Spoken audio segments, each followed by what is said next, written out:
Welcome to the Slop Temple. We pray this video helps.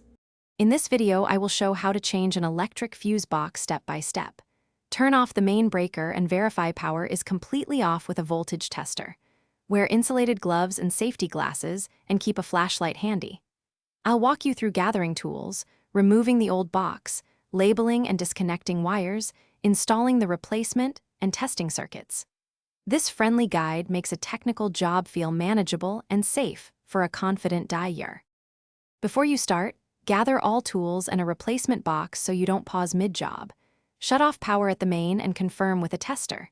Label each wire as you disconnect to simplify reconnection. I'll explain how to remove covers, unscrew mounts, and manage grounding safely.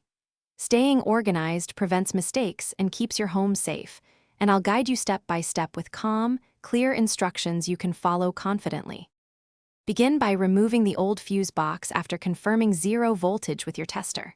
Support the box while disconnecting wires and note wire colors and labels. Mount the new box level, secure with approved screws, and reconnect wires to their labeled terminals firmly. Reinstall covers and tighten all connections while checking ground continuity. Finally, restore power and test each circuit, watching for tripping or unusual noises. Thanks for watching. Consider subscribing if we helped you.